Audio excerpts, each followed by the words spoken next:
Yo, what's up guys? You got pokeaim here, coach of the Bronx Beartics with my week 4 team builder for the GBA. I believe this is week 4, yes. So this week we are taking on the Columbus Chu, who are ran by Coach Z. Now, his team is extremely threatening. He actually has the old captain of the Bronx Beartics. It was really sad to see Manaphy go. I might have picked up Manaphy, I'm not going to lie. Not round 1 because I wanted to try something new, but maybe as my free free tier 1 or whatnot. But you know, I couldn't really expect Manaphy to stay, could I? If I really wanted Manaphy this time around, I would have just picked it round 1. But in any case, I want to give a big shout out to my boy Matty Brolick for working with me on this team. Now, he does have a lot of great mons: Clefable, Manaphy, Excadrill, access to Toxic Spikes. He even has Mega Ampharos, Fabio out there, Blaziken, which is Blaze. His Z users are Manaphy or Fearow. Like I said, that Blaziken is Blaze. There is no speed boost. And let's talk about my team this week. So first off, we have Whitley, my Whimsicott. Now, in general, Moonblast is really solid versus my opponent's team, especially because he has strong hitters like Mienshao and Sneasel. So Moonblast allows me to 2-KO both of those Pokemon. I like the U-turn momentum that Whimsicott brings, as well as the fact that it gives me a fighting resist for Mienshao. Scarf Mienshao can definitely be a problem versus me. I'd probably bring something like that because it's faster than my Gyarados, and it can still check something like a +1 Zygarde or whatnot. You could actually even bring a bulkier variant of like Mienshao. I know when I was testing with Envy, when he was playing versus Coach Z, I had like a 12 speed Mienshao, just max HP, stuff like that, so he could take a quick attack, and I like would revenge kill him with like a Stone Edge and whatnot during testing. So like that's something I could see him bringing versus me. He'd go like max attack, HP. He doesn't need much speed to outspeed everything, and it lets him take like unboosted, or it lets him even take boosted extreme speeds from potential Dragon Dance Zygarde. So this thing does outspeed his Sneasel, and I have a Kebia Berry because Agility Ampharos is actually a really big threat with the Thunderbolt Dragon Pulse Focus Blast coverage. And if he does want to hit, to be able to hit Whimsicott, HP Poison is the way, and this lets me actually live that hit from Whimsicott and do some massive damage, or from Fabio and do some massive damage with the Moonblast. Now, like I said, U-turn is nice for momentum because this thing does force switches, especially if he has Pokemon like Weezing or Celebi that might want to come in on a Moonblast, even Porygon, which is why, as you guys see later, we do have knockoff. And then Encore is really cool because if he does have a Calm Mind Manaphy, Calm Mind Clefable, maybe lock a Porygon into Recover or whatnot, a Weezing into T-Spikes, this allows me to deal with that. Though I don't think you would bring T-Spikes versus me, considering I do have a Poison type.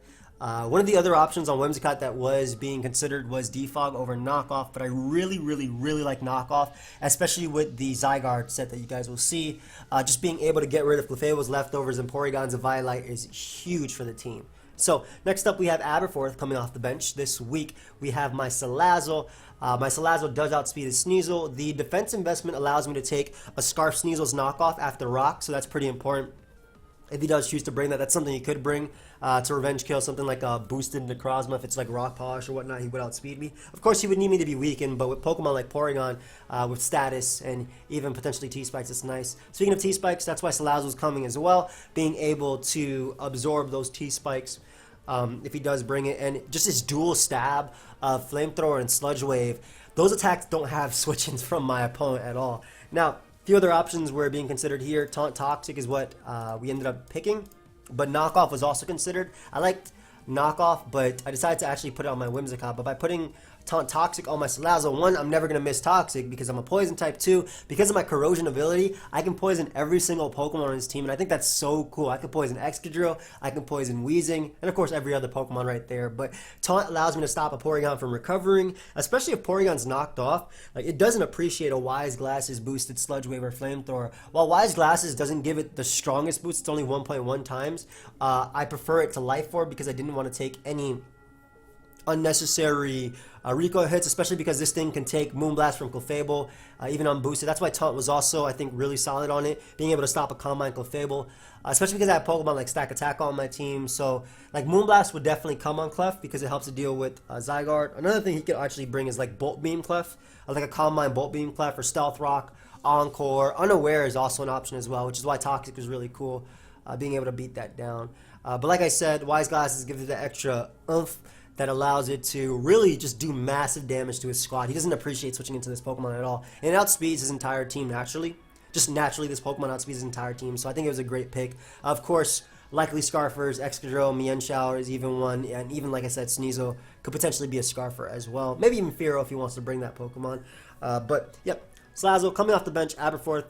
The reason I named it Aberforth is because he actually helped me pick this back when I was drafting. And I really like the Salazzle pick a lot. And, I wanted to honor my boy. But yeah, he already knew he was named after this since like before week 1. So next up we have Choice Band Zygarde. No setup this week with Zygarde. We are just clicking 1,000 arrows. My opponent's 1,000 arrow switching is Celebi. That's it. That's it. You can have a defensive Unaware Clefable, you can have a Porygon, but when you're knocked off from my Whimsicott, when you're toxic from my Salazzle, it does not matter at all. The HP investment, 76 HP investment, allows me to take Ice Beam from Porygon as long as he's not like +1 if he has download or whatnot. Extreme Speed is really nice, being able to pick off a Sneasel after Stealth Rock most of the time, if not 100%. 50% Mienshao, a weakened Fearow, maybe an Agility Blaziken or whatnot helps with that. I mean, I take hits from all those anyway. Iron Tail was actually the third move. A few other options were like Crunch or Outrage for Celebi, but I don't think I would ever have brought Outrage because of the Clefable there. But Crunch was pretty cool because it would have been able to hit or do a lot of damage, if not a 2-KO on Celebi. And then 1,000 Waves. Now, 1,000 Waves, if he doesn't have Fearow or Weezing, basically it means whatever I hit, it is trapped. So it has the same base power as 1,000 Arrows, except you guys know 1,000 Arrows hits you if you're flying in the air, 1,000 Waves traps you. So 1,000 Waves is cool because let's say he brings in Porygon, he brings in Clefable, he brings in anything like that, or he brings in Celebi on my 1,000 Waves because he obviously resists 1,000 Arrows, right? If he brings it in and he wants to double, predicting me to go out into something like, let's say he doesn't have Psychic or he's scared of Necrozma coming in or whatever, or whatnot, Necrozma. 1,000 Waves obviously stops that double, so it means that my opponent is guaranteed to stay in that next turn, unless he has something like U-turn. Celebi could have U-turn, but speaking of Celebi, by the way, the speed investment lets me outspeed max speed Blaziken. The Sap Sipper Miltank, Whitney, is coming to this game as well with our Stealth Rocker. With the defense investment, we take 2 Earthquakes from Excadrill after Rocks, as long as they're not Life Orb or Choice Band. I think Scarf would be a more likely one versus me. I feel like it has a decent speed tier, can be a Rapid Spinner. As long as he's like a Sandstorm Life Orb one, it's okay. The Spadef lets me take hits from Celebi a little bit better, as well as Clefable and Porygon. I just needed that defense in order to take on Excadrill. Body Slam is preferred over something like Return because his Body Slam switch-ins, like he has one Pokemon that can't be paralyzed, which is Ampharos. Besides that, if he tries to switch into this, there's a 30% chance that I paralyze you with Body Slam. And that's really big considering a lot of his team, the more offensive variants are obviously more frail. Another reason why I like these 3 right here is because Extreme Speed, being faster than Manaphy, which is a giant threat, by the way. Like, Manaphy is just a huge threat versus my team if it gets the right setup. But like, I punish it with Body Slam, I punish it with Choice Band hits, Sludge Wave, 2-hit kills with Stealth Rock, things like that. It's like Z Rain Dance could be a very big issue if he gets the speed boost, but even then I have a few other options as well for that. And I can Encore it into something like Scald or Surf. I can't Encore it into Z-Move, but I can Encore it into Scald, which he will more than likely have to click versus me. Even Ice Beam versus Whimsicott. Like, Whimsicott takes an Ice Beam from Manaphy, and then I can Encore to that, and then I have, either Mega Gyarados or Aberforth right here to take that on. Even Necrozma can sit up on that. But yeah, this is my Stealth Rocker. Take some hits from Celebi. I like Sap Sipper because it's able to take Giga Drain and whatnot. And next up we have Necrozma with enough speed from max speed Fabio if you want to bring like an agility Fabio versus me.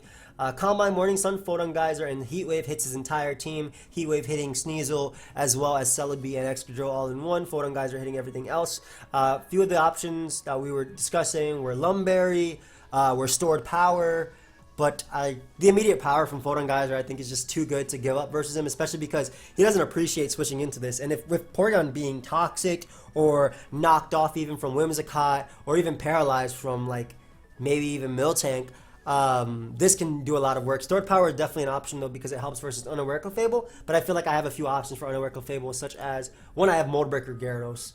2, I have Iron Tail on Zygarde, and I have Toxic / Taunt and Knockoff for leftovers. So I think I have a few options for that. But yeah, the rest was just put in HP and defense, maximize this thing's bulk, and yeah, if I do knock off Porygon, this is something that can put in a lot of work. It'll take Earthquakes from Excadrill. It'll take Knockoff from Sneasel. It'll take High Jump Kicks from Mienshao. Another big reason why it's on the team is because it is a fighting resist. I do have 2 other fighting resists, but like I don't really consider Salazzle a great fighting resist because I think it's going to be 2 KO'd by Reckless High Jump Kick anyway. Even Whimsicott will take a ton from High Jump Kick, but I have ways to abuse him going for High Jump Kick. Plus I have Morning Sun recovery, so I can take advantage of that. Last but not least, we do have Gator, my Gyarados. Now, the HP investment plus 12 special defense means that I do take a max special attack HP Electric from Manaphy after Rock in regular form. That's just something to note because if Manaphy wants to run Energy Ball versus HP Electric, this is possible.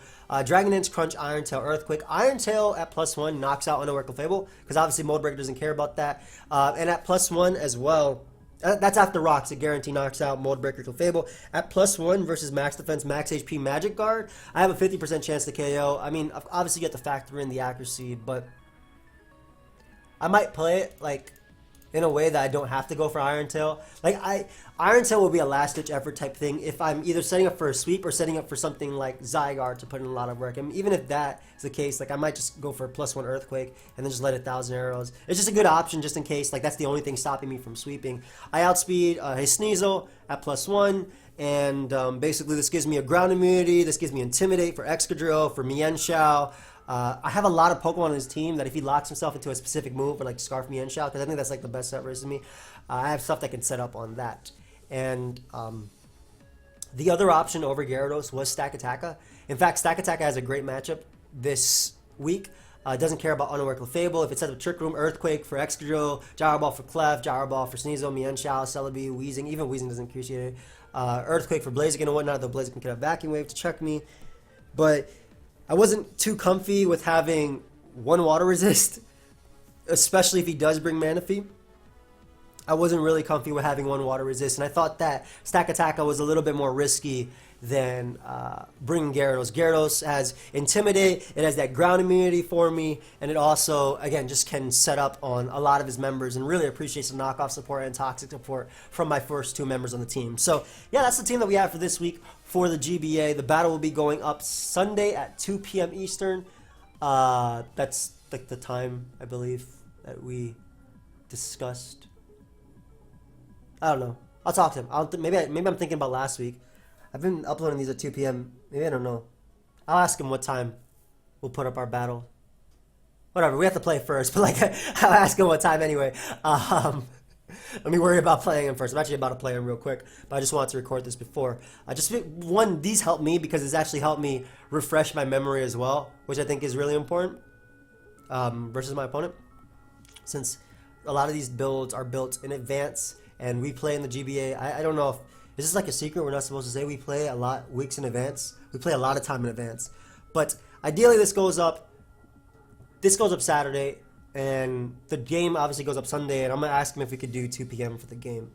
But yeah, in any case, thank you for watching. Hope you guys are rooting for the Bronx Beartics. I know we're 1-2 right now, but don't worry, I'll do better. Definitely do better. I'll step up my prep game and whatnot. Maybe even do a few trades and transactions depending on what I feel the team needs. And yeah, I'll see you guys later with a video because it's my channel and I upload more than once a day, right? So you definitely will see another video, whatever it will be. So I'll see you guys.